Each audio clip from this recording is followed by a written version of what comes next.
Do you have a kind of a way you like to attack the NBA futures market? Are you trying to, jump in before a team kind of hits a big offseason move? What is your normal plan of attack when it comes to the NBA's futures market? Yeah, it's been different in past years because remember, right around this time last year, Durant said, "Hey, I'm not happy anymore. Yep. Trade me." And eventually, he stayed for a little bit, and eventually he traded. And they had a 20-2 run where they were playing well. Looked like he would stay, and everything was honky dory. Then Kyrie gets hurt, and just things go off the rails. But to answer your question, look, if I thought I had an idea where Dame would go, I'd try to get ahead of that number. But at current odds, I don't see anything that I love. I think the best answer is probably the boring answer with the Nuggets at around 5-1, just because I don't see anyone in the West like the Clippers. We can't trust them. I don't really like Memphis. I mean, you just go down the line. I don't know if Phoenix has enough depth. I think Denver is going to be. I know it's hard to repeat, but I think they'll be right around the finals, conference finals again. And that's one where you put it in your pocket and you're happy you have the 5-1 next spring. But I just can't get ahead of the Dame move because I don't know. I mean, you just go through the hypothetical trades. Who has the combination of picks and young players to get it done? You go through some of these good teams, the Lakers, the Clippers, a lot of the good teams. They've already made their moves where their picks are encumbered. Like the Lakers gave up all the picks for Davis. The Clippers gave up all the picks for the Kawhi Paul George thing. There's just not that team that's just dripping with picks and ready to win and got some young players. Like I know people want to put him on Miami, but to me, okay, if you got to look at it from Portland's standpoint. Sure, if I'm Miami, yeah, I'd love to have Dame Lillard. But if I'm Portland, what are you offering me? Like Tyler Hero, a couple of future picks? Like, why do I want Miami's picks? Miami's always pretty good. That's not a team that's picking in the top 3, the top 5 ever. They're going to be pretty good. So, it's easy to just sit here from our couches and trade them, but I don't know what that trade looks like. People want to put them on the Nets. Why are the Nets going to go all in with Bridges and Lillard? That's a pretty good team, but that's not a great team by any stretch. So I don't have a great answer for a team in terms of where he goes.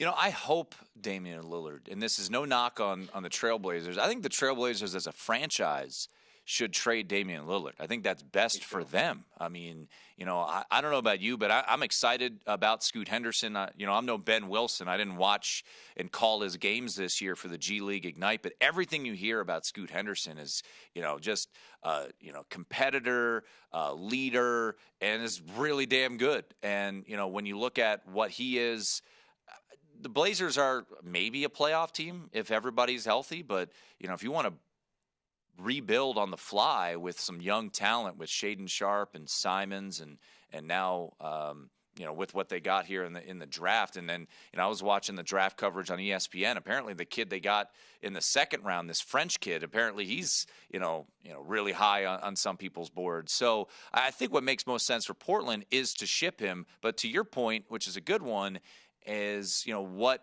team will make the best move.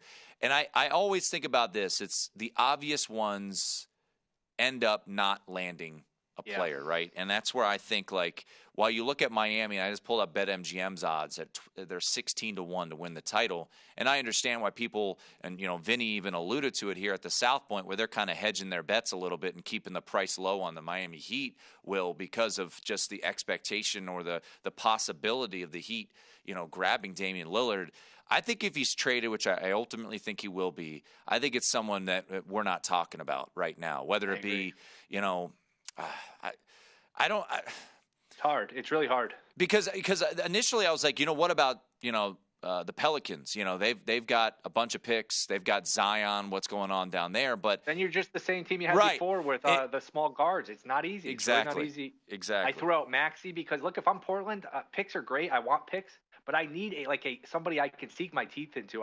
Dame's too good to just get picks back because picks you never know. I need a good young player and I need picks, and I just don't know where the match is. And unlike the Bradley Beal situation where he had a no trade clause, by the way, just a reminder, anytime I could say it, he had the only no trade clause in the NBA. Not LeBron, not Nikola Jokic, not Giannis. Yeah, Bradley Beal. Yep, he had the only no-trade clause in the NBA. So he got to pick where he wanted to go, and he wanted to go to Phoenix, and that's why you saw them, get him for pennies on the dollar. Damian doesn't have that, and he's a better player than Bradley Beal, so he should bring back a lot. So, yeah, I don't know. We have these odds courtesy of DraftKings up of where he'll play next. The Blazers are the favorite. I'll say this. I think he gets traded. How about this for a hot take? I don't know. Everyone's sitting down here, June 24th. You ready for this?